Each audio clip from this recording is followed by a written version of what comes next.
Now पिछले video में मैंने a प्लस ए डैश की बात किया था।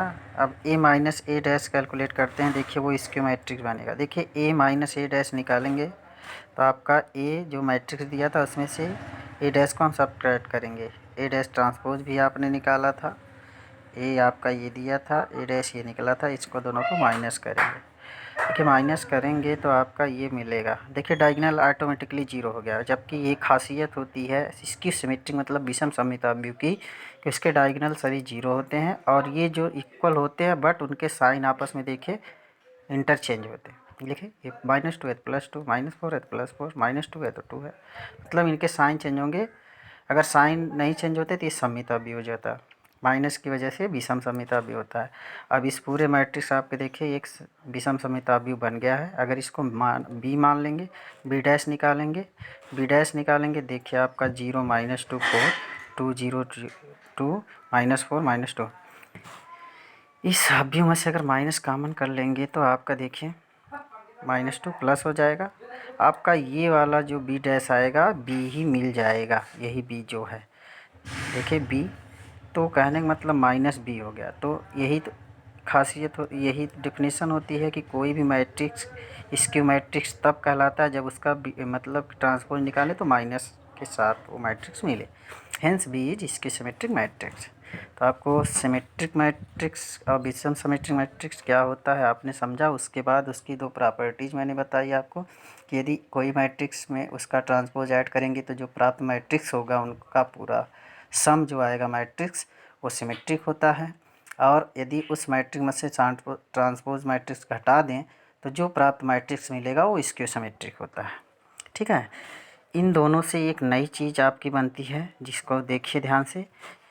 यदि हम एक देखिए ए कोई मैट्रिक्स है उसको हम इतना लिख सकते हैं a plus a dash plus A minus A dash. देखिए यहाँ पे -a dash plus a dash cancel हो जाएगा, लेकिन ए मिलकर 2a हो जाएगा। तो क्या ये इक्वल है इसके बराबर ए के बराबर नहीं है। तो उसको हम बैलेंस करने के लिए ये कट के 2a आएगा। देख लीजिए इधर a इज इक्वल टू उधर कट के 2a आएगा, ए डैश कट जाएगा a 2a, तो ये इक्वल नहीं है। तो इसको बैलेंस करने के लिए हम क्या कर दें 1/2 2 से गुणा कर देंगे तो आपका ही मिल जाएगा। देखिए हमने इसको बैलेंस करने के लिए a इज इक्वल टू 1/2 कर दिया, तो 1/2 करेंगे तो अब ये इसके इस मैट्रिक्स ए के बराबर होगा। ए डैश कट के ए 2a होगा, 2 से 2 कट जाएगा तो ये बराबर है। तो इसको देखो हम इस तरह लिख सकते a is equal to 1/2 plus a plus a dash plus 1/2, इसके साथ लिया इसके साथ अलग। आपने ऊपर जस्ट पढ़ा है कि किसी भी मैट्रिक्स का ट्रांसपोज जोड़ेंगे तो सिमेट्रिक मैट्रिक्स होता है, और किसी मैट्रिक्स में उसका ट्रांसपोज घटाएंगे तो स्क्यू सिमेट्रिक होता है। तो कहने का मतलब किसी भी मैट्रिक्स को हम उससे को सममिताभ्यु तथा विषम सममिताभ्यु के योग के रूप में लिख सकते हैं।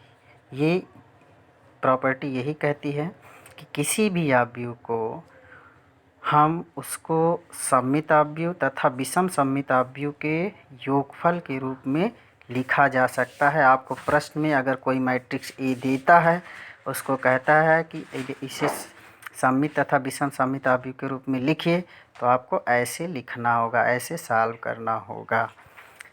आपको मैं एक होमवर्क देता हूँ, इस प्रॉपर्टी को चेक करिएगा। आप चेक करिए क्या ए आता है। जैसे अभी को जस्ट आपको मैंने ए डैश ये वाला दिया था, इसके लिए ए प्लस ए डैश आपने निकाला और ए माइनस ए डैश भी आपने निकाला। अब इन दोनों की वैल्यू यहाँ पर रख के ए plus a dash A minus A dash का मान रखने के बाद इसको हल करिए, ऐड करिए, चेक करिए क्या ए के बराबर आता है। ए का मतलब ये जो ए मैट्रिक्स है इसके बराबर आता है। ये आप होमवर्क करके मुझे तुरंत बताइए कि क्या ये इक्वल आ रहा है कि नहीं। और ये प्रश्नावली बहुत ईजी है, मैं एक्सरसाइज सॉल्व मुझे कराने की ज़रूरत नहीं होगी, आप स्वयं कर। अगर इसको समझ जाओगे कि ट्रांसपोज क्या होता है, सममिताभ्यु क्या होता है, विषम सममित, और उसकी जो प्रॉपर्टीज़ हैं उनको समझ लिए होंगे, तो आप बिना किसी हेल्प के आप लगा सकते हैं। यदि आपको एक्सरसाइज में प्रॉब्लम होती है तो हमसे उस प्रश्न को पूछें, हम सॉल्व करके भेजेंगे। That's all.